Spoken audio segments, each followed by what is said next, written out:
আপনি কি সৎ, সাহসী এবং দেশের জন্য যেকোনো চ্যালেঞ্জ গ্রহণে প্রস্তুত? তাহলে যোগ দিন বাংলাদেশ পুলিশে। হ্যালো শিক্ষার্থী বন্ধুরা, আসসালামু আলাইকুম। তো রেটিং রিক্রুইট কনস্টেবল পদে 3500টি পদে নিয়োগ বিজ্ঞপ্তি প্রকাশ হয়েছে, যেখানে ছেলে মেয়ে 18 থেকে 20 বছর বয়সে আবেদন করতে পারবে। এবং আপনারা কী কী যোগ্যতায় আবেদন করতে পারবেন এবং আপনাদের উচ্চতা কত, তো সেই সম্পর্কে আজকে আলোচনা হবে। তো ধৈর্য সহকারে সম্পূর্ণ ভিডিওটি দেখবেন এবং যারা এমআরএস ইউটিউব চ্যানেলটি এখনও সাবস্ক্রাইব করেনি অবশ্যই সাবস্ক্রাইব করবেন। তো আমরা প্রথমে যদি দেখি প্রার্থীর যোগ্যতা 18 থেকে 20 বছর এবং এখানে বয়স সীমা যে কোনো প্রার্থীর বয়স 15 অক্টোবর 2024 তারিখ বর্ণিত বয়স সীমার মধ্যে থাকবে, তারা আবেদনের যোগ্য মর্মে বিবেচিত হবে। সেক্ষেত্রে মুক্তিযোদ্ধা এবং শহীদ মুক্তিযোদ্ধা এবং বীরাঙ্গনা সন্তানদের জন্য নির্ধারিত কোটা প্রার্থীদের জন্য বিদ্যমান কোটা পদ্ধতি অনুসৃত হবে। তো এখানে শিক্ষাগত যোগ্যতা যদি আমরা দেখি, তাহলে শিক্ষাগত যোগ্যতা হচ্ছে এসএসসি অথবা সমমানের পরীক্ষায় উত্তীর্ণ, কমপক্ষে জিপিএ 2.5। তো এখানে আপনারা যারা 2.5 পেয়ে উত্তীর্ণ হয়েছেন এসএসসিতে, তো তারা এই রেটিং রিক্রুইট কনস্টেবল পদে আবেদন করতে পারবেন। এবং আপনাকে জাতীয়তা অবশ্যই বাংলাদেশি থাকা লাগবে এবং পাশাপাশি বৈবাহিক অবস্থা আপনাকে অবিবাহিত হতে হবে। এবং পরবর্তীতে আরেকটি যদি বিষয় দেখি, এখানে আপনার প্রার্থী এবং নারী প্রার্থীদের ক্ষেত্রে উচ্চতা এবং বুকের মাপ। তো এখানে উচ্চতা হচ্ছে পুরুষ প্রার্থীদের ক্ষেত্রে মেধা কোটার ক্ষেত্রে 5 ফুট 6 ইঞ্চি এবং শহীদ মুক্তিযোদ্ধা বীরাঙ্গনার সন্তানদের জন্য ক্ষুদ্র নিগোষ্ঠী কোটার ক্ষেত্রে 5 ফুট 4 ইঞ্চি এবং শারীরিক প্রতিবন্ধী তৃতীয় লিঙ্গের কোটার ক্ষেত্রে বিবিধ অনুসৃতকৃত হবে।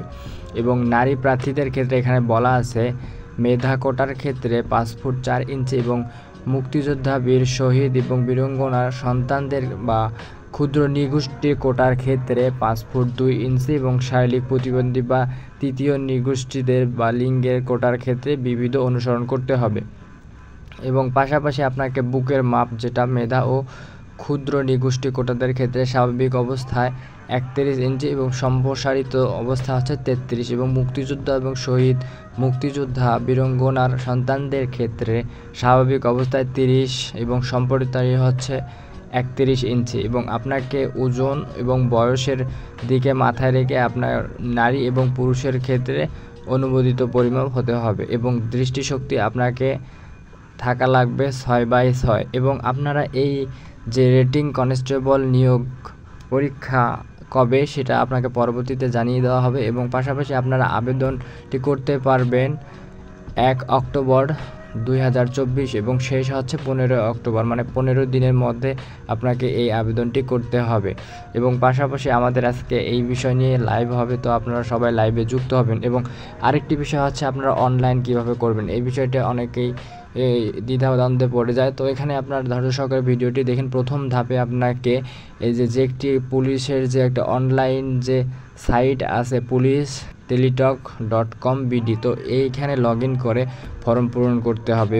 এবং আবেদন ফর্ম সঠিকভাবে পূরণের লক্ষ্যে উক্ত লিঙ্ক সহায়তা, মানে এই লিঙ্ক থেকে আপনাকে ঢুকতে হবে এবং ঢুকে সেই ফর্মটি ওরা দিবে ওই ফর্মটি পূরণ করতে হবে। এবং খতে দেখা আছে আবেদনের সময় 1 অক্টোবর 2024 সকাল 10টা থেকে 15 অক্টোবর 2024 11:59 পর্যন্ত, মানে পুরো 15 দিন আপনারা এখানে সময় পাচ্ছেন আবেদন করার জন্য। এবং গতে দেওয়া আছে যে আবেদন ফর্ম পূরণ করা অব্যাহত পরে যোগ্য প্রার্থীদের ক্ষেত্রে ইউজার আইডি পাবেন এবং উক্ত ইউজার আইডিতে ফর্ম পূরণে 48 ঘন্টার মধ্যে আপনাকে যে আবেদন ফি 40 টাকা, আপনি এখানে আবেদন ফি 40 টাকা এবং সার্ভিস সহ এখানে জমা দেবেন। এখানে অনলাইন আবেদনপত্র স্বাক্ষরের ক্ষেত্রে দৈর্ঘ্য লাগবে 300 এবং গুণন প্রস্থ লাগবে 80 এবং পাশাপাশি রঙিন ছবির ক্ষেত্রে 300 এবং প্রস্থ হচ্ছে 300 এবং স্ক্যান করে আপনাকে সেই ফর্মে আপনার ছবিটি দিতে হবে।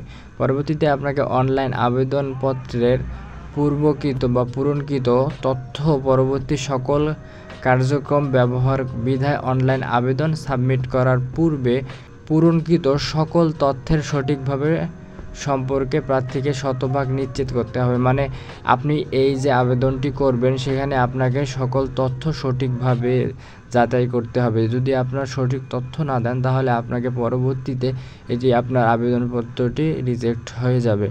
তো দ্বিতীয় ধাপে এখানে আছে প্রত্যেক প্রার্থীর ক্ষেত্রে ইউজার আইডির কমপক্ষে 40 টাকা ব্যালেন্স রয়েছে এমন টেলিটক নাম্বার থেকে 2টি SMS সেন্ড করতে হবে। তো এখানে SMS পদ্ধতি দেওয়া আছে। তো এভাবে আপনারা SMS করবেন এই নাম্বার থেকে। যদি আপনি এই 40 টাকা তাদেরকে দেন, তো 40 টাকা না দিলে আপনারা আবেদন করতে পারবেন না। 40 টাকা অবশ্যই এই নাম্বারের মাধ্যমে সেন্ড করতে হবে। এবং আপনাকে যে সনদগুলো আপনাকে প্রয়োজনীয় যে সকল কাগজপত্র আপনার লাগবে সেই কাগজপত্রগুলো হচ্ছে প্রিলিমিনারি স্ক্যানিং এর মাধ্যমে বাছাইকৃত যোগ্য প্রার্থীর শারীরিক মাপ, কাগজ যাচাই এবং ফিজিক্যাল এন্ডুরেন্স টেস্ট বা আপনাকে এখানে অংশগ্রহণের জন্য বিজ্ঞপ্তি উল্লেখিত তারিখ মানে আপনি এখানে 15 দিনের মধ্যে যে তারিখটি আছে এবং আপনাকে স্থানীয় বাসিন্দা বাংলাদেশের হতে হবে এবং পরবর্তীতে এখানে অ্যাডমিট কার্ড এবং পাশাপাশি আপনাকে যে 2 কপি ছবি যে ডাউনলোডকৃত এটা আপনাকে নিয়ে যেতে হবে এবং পাশাপাশি শিক্ষাগত যোগ্যতার সনদপত্র, শিক্ষাগত যোগ্যতার সনদপত্র, সাময়িক সনদপত্রের মূল কপি আপনাকে লাগবে এবং চারিত্রিক সনদপত্র সর্বশেষ শিক্ষা প্রতিষ্ঠানের প্রথম বা প্রধান কর্তৃক প্রদত্ত চারিত্রিক সনদ 1 কপি, মূল যে ছবি ওটা লাগবে। তো এখানে আপনার শিক্ষা প্রতিষ্ঠান যে SSC যে প্রতিষ্ঠানে আপনি উত্তীর্ণ হয়েছেন সেই প্রতিষ্ঠান থেকে প্রধান শিক্ষকের নিকট হতে আপনাকে একটি চারিত্রিক সনদ লাগবে এবং নাগরিক সনদপত্র। জেলা স্থানীয় বাসিন্দা, আপনার ইউনিয়ন পরিষদ বা চেয়ারম্যান, আপনার যদি এলাকায় ইউনিয়ন পরিষদ থাকে বা চেয়ারম্যান বা সিটি কর্পোরেশন বা পৌরসভার যদি আপনি বা মেয়র বা ওয়ার্ডের কাউন্সিল যা আপনার এলাকায় আছে সেইখান থেকে আপনার নাগরিকত্বর সনদটি আপনার লাগবে। আপনার যদি এলাকায় ইউনিয়ন পরিষদ থাকে তো ইউনিয়ন পরিষদে আপনার নাগরিক সনদপত্রটি আপনি পেয়ে যাবেন। পাশাপাশি আপনার এলাকায় যদি পৌরসভা বা কর্পোরেশন হয়ে থাকে তো সেখান থেকে আপনার নাগরিকত্বর সনদটি পেয়ে যাবেন। এবং আরেকটি বিষয় হচ্ছে অভিভাবক সম্মতিপত্র। তো আইনানুগ অভিভাবক কর্তৃক প্রদত্ত সম্মতিপত্র, এখানে আপনার অভিভাবকের সম্মতিপত্রটি লাগবে। পাশাপাশি জাতীয় পরিচয়পত্র, প্রার্থীর জাতীয় পরিচয়পত্রের মূল কপি। যদি প্রার্থীর জাতীয় পরিচয়পত্র না থাকে তাহলে প্রার্থীর পিতামাতার জাতীয় পরিচয়পত্রের মূল কপি লাগবে। তো এখানে আপনার যদি NID কার্ড না হয়ে থাকে সেক্ষেত্রে আপনার পিতা এবং মাতার যে মূল NID কার্ডের ফটোকপিটি আছে তো সেটি লাগবে। এবং পরবর্তীতে ছবি, সরকারি গেজেট কর্মকর্তা কর্তৃক সত্যায়িত 3 কপি সদ্য তোলা ছবি লাগবে। আপনার যে ছবিটি সেটি নতুন আপনাকে লাগবে, যেটি আপনাকে তুলে তারপর 3 কপি সেটা রঙিন সাইজের লাগবে। এরপর যদি মুক্তিযোদ্ধা এবং শহীদ মুক্তিযোদ্ধা, বীরাঙ্গনা বা সন্তানদের ক্ষেত্রে প্রমাণকরণ, মুক্তিযোদ্ধার নাম লাল মুক্তি বার্তার থাকলে লাল মুক্তি বার্তার সত্যায়িত অনুলিপি এবং মুক্তিযোদ্ধার নাম ভারতীয় তালিকায় থাকলে ভারতীয় তালিকার সত্যায়িত মূল যে অনুলিপি সেটি আপনাকে গেজেটের মূল কপিটি লাগবে আবেদনের সময়। তো এরপর আপনি যদি নৃগোষ্ঠীর হয়ে থাকেন সেক্ষেত্রে আপনাকে রাজা ক্ষুদ্র গোষ্ঠীর প্রধান অথবা জেলা প্রশাসন বা উপজেলা থেকে অফিসার কর্তৃক প্রদত্ত সনদপত্রটির মূল কপি লাগবে। এবং আপনি শারীরিক প্রতিবন্ধীদের ক্ষেত্রে সুবর্ণ নাগরিক কার্ড যেটা ওটার মূল কপি লাগবে। এবং তৃতীয় যে লিঙ্গের লোক আছেন সেখানে আছে জেলা সিভিল সার্জন কর্তৃক প্রদত্ত সত্যায়িত পত্র লাগবে। এবং পাশাপাশি চাকরিজীবী প্রার্থীর অনুমতিপত্র।